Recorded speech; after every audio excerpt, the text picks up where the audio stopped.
reason. Travel like gypsies in the night. And 1,000 times I've seen this road. 1,000 times. I've got no roots, but my home was never on the ground. I've got no roots, but my home was never on the ground. I got no roots.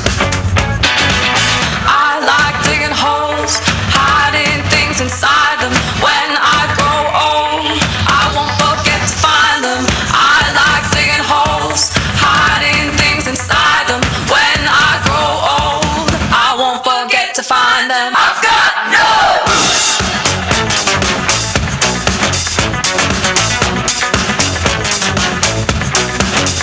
No roots.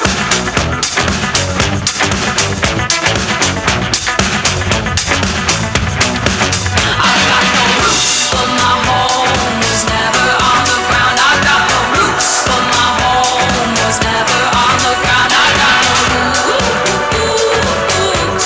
I've got no roots.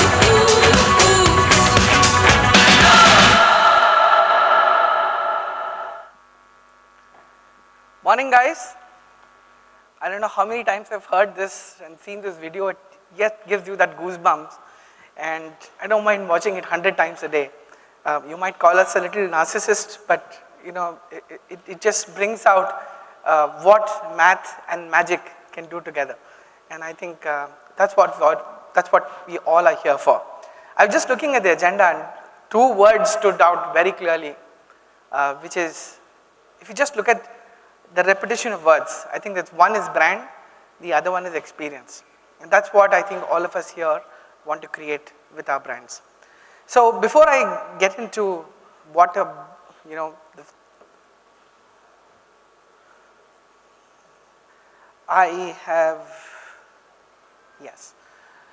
So let me start with a story. I don't know how many of you bought books with roadside vendors in Mumbai, around the fountain area. How many of you have done it? Yeah, great. So I think it's a favorite place for buying books, right? Even in the age of the e-commerce companies, there's something special about going there and buying a book. So let me rewind what happened about 17 years back. And I was actually buying a book. I went and asked that guy whether he's got a certain title. So it was a 7-year-old boy who was selling that book to me. And he came and he said, hey, here is a book. And while I was reading that book and flipping the story, he actually came back with some 4 or 5 extra books. And he said, look, you might also want to read this, right? So I was wondering, so I realized that those were actually very interesting books. So I asked him, but something was telling me that this guy is actually searching using a certain parameter. And what was that? So I said, how did you know that I would be interested in that book? He said, I don't know. हमको तो पढ़ना ही नहीं आता है. So I said, you selling books, आप पढ़ नहीं सकते हो तो आपको कैसे पता चलता है? So he said, the moment somebody picks up a book and starts to read it, I get to know who the author is. I'm able to find out who the author is just looking at the symbol.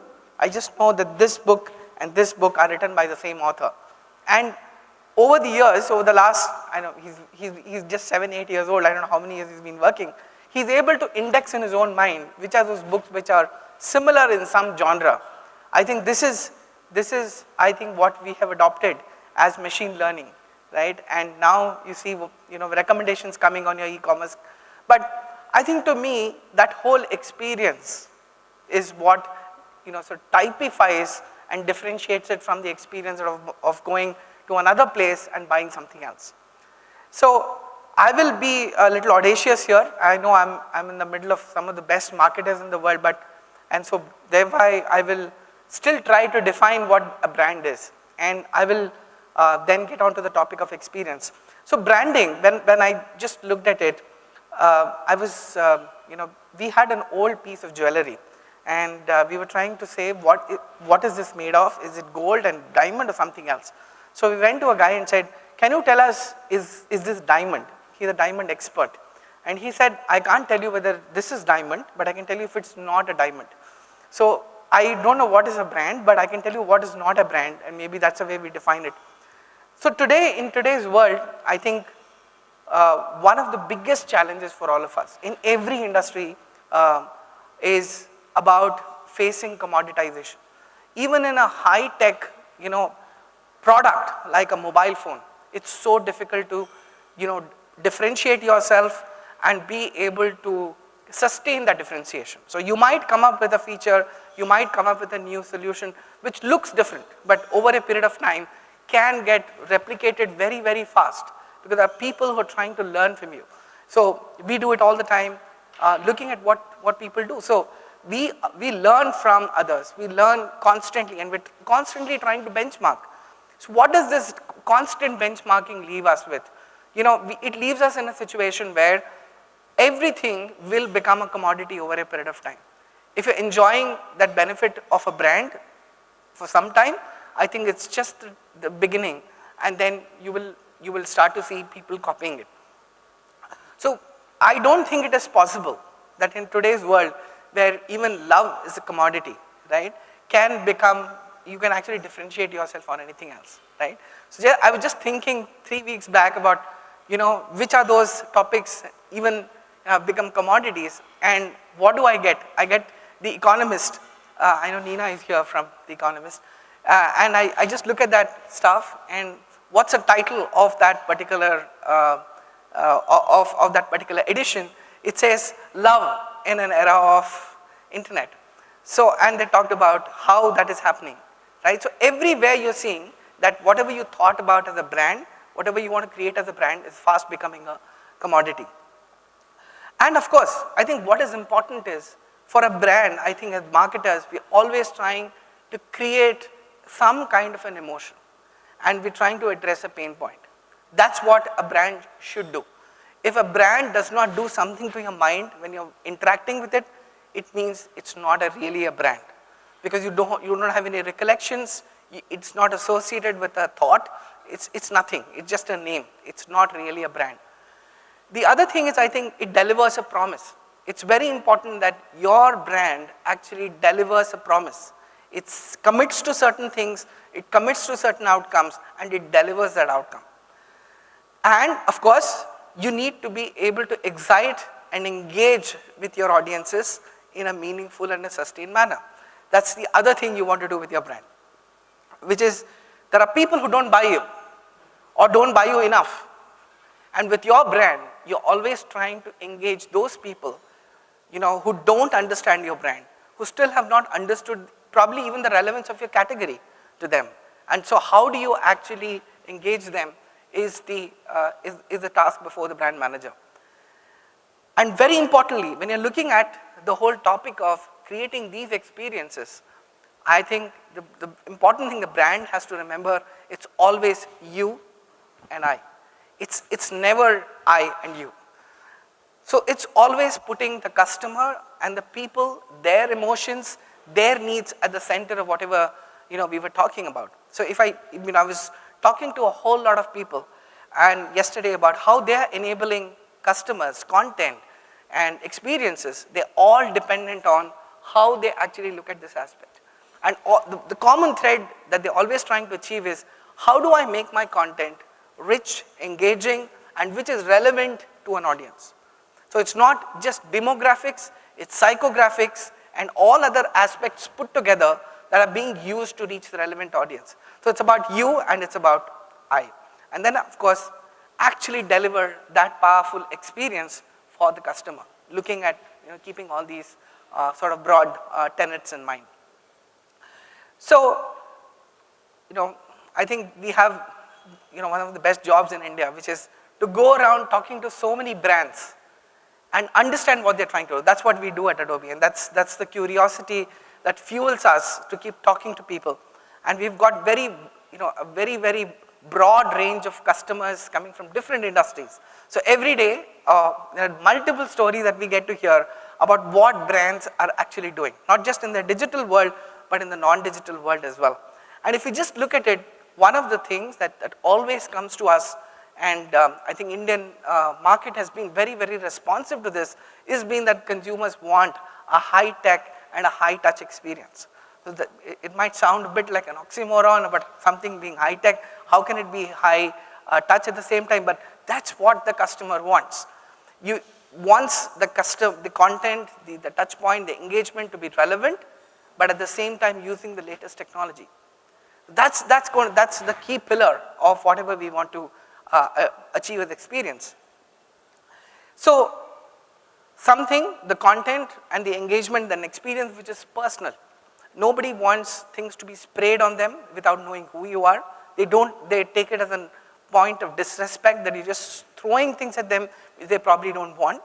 They want a context. I think we're not very, human beings are not, it's been proven beyond doubt today that human beings are not very good at absorbing individual pieces of content. It is not possible for us to understand things out of context. So if you just enter a conversation and you don't understand things, the first thing you ask is, what's the context?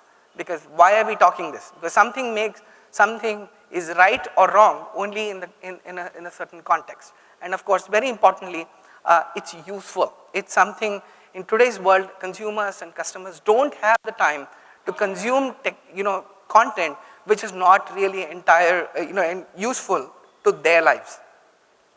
So that's where I think our CEO Shantanu said it very well, that people don't actually buy, they buy experiences and not really products. We said that people buy solutions to their problems, for sure, but today in a highly commoditized world, people are going to be buying more of experiences and not individual products. So when you're talking about experience, so therefore, when you look at a brand and how we sort of try to create what is a brand and establish those aspects about what is not a brand and therefore how you can be a brand, you come to the next topic of actually providing those experiences. And that is where we say that what are those key tenets of experience? What are people wanting to really build, and what should people be thinking about? What's your consumer telling you about the type of experience that they want? So what they're saying is, you should know and respect me. You should know who I am. You should have a context. You should have a background. You should have my details, my information available with you. They're saying that, speak in one voice. I know you've got multiple channels, you've got multiple time periods, you've got multiple thoughts, but hey, don't push your communication, your confused communication onto me, because I don't have time to consume your brand even once, let alone multiple times in a day, right? So don't throw things at me, speak in one voice. I want to be clear what you want to do, but speak in one voice. Don't just go all over the place. Second thing, I think in today's world, it's very important. People are saying, hey, I know all this is nice, I know you're high tech, but tell me, what is the technology that you're using? The data that I'm sharing with you, the access I am providing to you, sometimes even without my permission, you've got that access. So tell me and make it transparent, saying how are you consuming it? And brands will be increasingly forced to tell their consumers what they are actually getting out of them and how they plan to use all that data, all that information, all that insights that they're trying to gain from there. And lastly, I think they're saying, look, we want to be delighted. We would not delight at every turn. So every time I come to a website, I want to see something which delights me, which engages me even more, because if you're giving me the same stuff over and over again, it is adding, of course, to my fatigue, and it's not meeting my expectation that you have actually moved. So we want to see that movement. We want to see that excitement that's there in my world reflected in your brand. And therefore, it makes a lot of sense for us to say, no matter what businesses we are in, I was just taking a quick check about the attendees here. So we have people who are coming from almost 40 different industries who've come in here. But I think if there's one thing which is common for all of us, is somewhere there we're trying to providing that fantastic experience to our customers and consumers, our business. So world is very simple now for all of us, saying how do I actually think and work on giving these great experiences to my customers. And we might all do it in different ways, but the fact is what unifies us is that experience. And that's whole, and this experience, I wish it was one over the other, but comes with a unique combination of the math and the magic, or the art and science. And that is what has propelled human inventions, human discoveries, and everything that's happened in the past. If you see, there's been There was a seminal article in the Harvard Business Review. I think it's got reproduced, I think more than 5 times that I have known of, which talks about how learning happens. And learning always happens when there's a cusp of both art and the science. And of course, this whole scientific revolution, the Renaissance has come out because there was that combination which came in, where you could learn from another industry, where you could learn from a totally different context and apply it in your context. So the other big learning for me has been that most of learning which has come in marketing has actually not come from learning from your own industry, but from another industry. I still remember Manipal Hospital, when it opened up, it was one of the first corporate hospitals in Bangalore. And one of the things that they said was, our levels of hospitality are the same as some people in front of us, right? And of course, as all of us would know, it is the Leela Palace, which is right opposite the Manipal Hospital. So they wanted to redefine that and not look at another hospital to benchmark the way they were looking at it. So I'm just giving one example, but I'm sure all of you have got enough and more stories that you have where you've learned from a totally different context and applied it to your brand. So I think, as we said, there is a math and there's an art and there's a science, and the science requires that in today's world you definitely need a digital platform to be able to do that. And here are broad things that we would say that we've seen that it's very important to invest in a platform and not a tool, because soon you will get lost. All that stuff that you wanted to provide in terms of a unified experience, in terms of contextualization, etc., will go away. And one of the biggest challenges that we see with the brands that we work with is that the data is fairly scattered, and that's happened because they probably did not think about a platform. So think about how you're going to be using a platform and invest in that platform and be future ready and protect your data, because your data is your new oil, as they say. So very important when you're buying technology to provide that experience. World is evolving just too fast. We talk about a lot of technologies as though they're new ones, but you all have experienced it already. You have seen these technologies coming in much faster than what you thought, and it keeps, sorry for throwing platitudes at you, but the fact is that when I was reading the other day, I'm sure you've heard it a million times, what Bill Gates said, that we always overestimate the change which happens in the next 2 years and underestimate the change which happens in 5 years. I would say that we underestimate the change which is going to happen tomorrow, because I think it's evolving too fast. Some of it we are not able to keep pace with.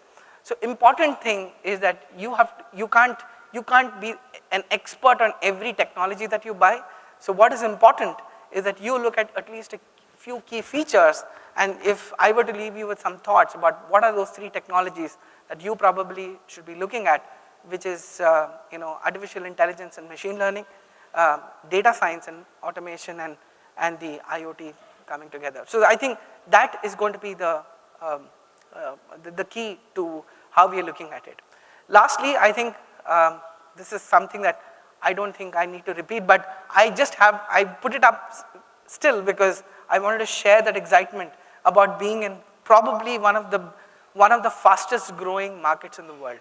I don't think there's anybody in this room for whom this is not the fastest growing geography if you are in a multinational setup. But if you're not, I think the whole excitement of looking at yourself vis-a-vis another country or another geography is enough to prove that India is the place to be in terms of how we're looking at it. I think the plethora of opportunity that we have, we're just getting started. India is a master at leapfrogging. So, and I will end that with a story on leapfrogging. And there are experiences that differentiators. I think the only sustainable advantage that you have and you can possibly create, and unfortunately it's a treadmill, is about creating better experiences for your customers over and over again. And lastly, it's about India on the global stage. I think gone are the days when Indians are benchmarking against other Indian companies. We don't see that anywhere.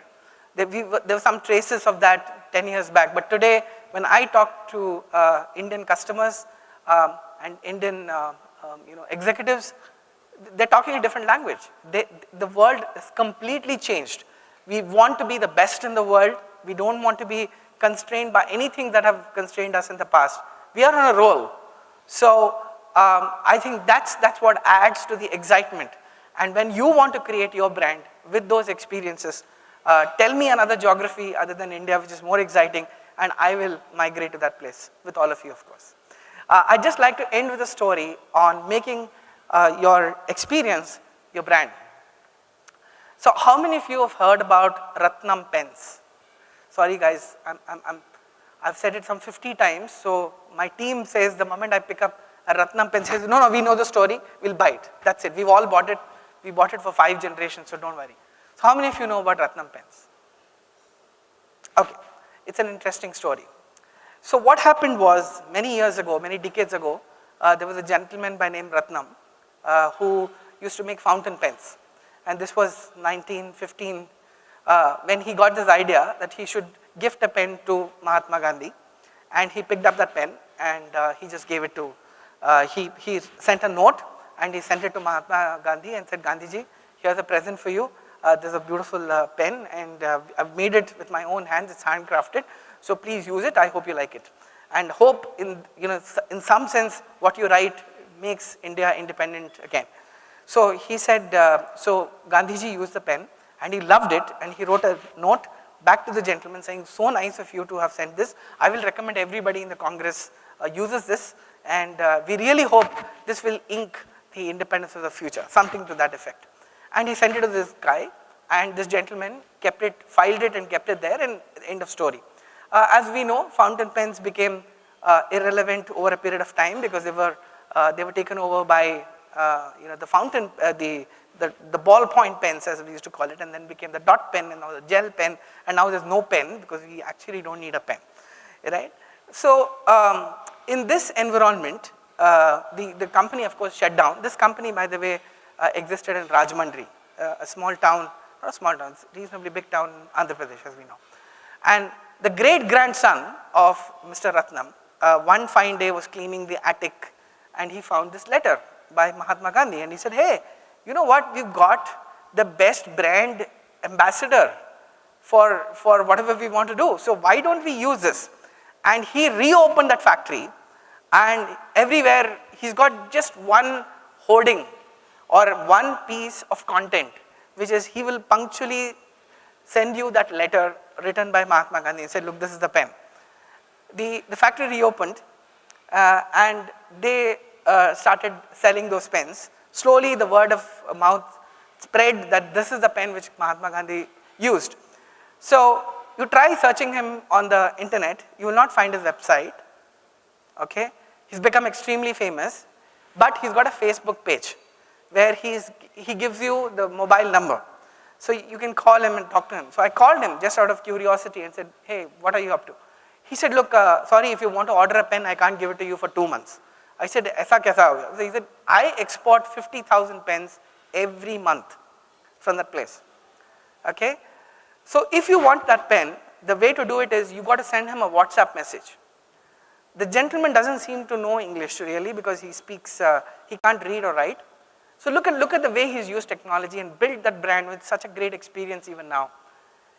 So what you have to do is you have to send him a WhatsApp message. He sends you a product catalog on WhatsApp, right? With that letter, of course, right? And then you've got to choose the model and write the model name and send it back to him. He will confirm whether that is available, all on WhatsApp, all on like 30 seconds, the whole transaction is done. He doesn't have a website, but you can't pay electronically in that mode, but he'll send you a Paytm link that you can, a QR code that you can scan and pay right then. This guy will then say, okay, good, I've received it, now send me your address. He writes the address on a piece of paper, wraps that paper on a postal courier. It doesn't come through any fancy courier, it comes through the Indian Post. It'll be delivered. So he can't write, so he is not sure about what he's written, right?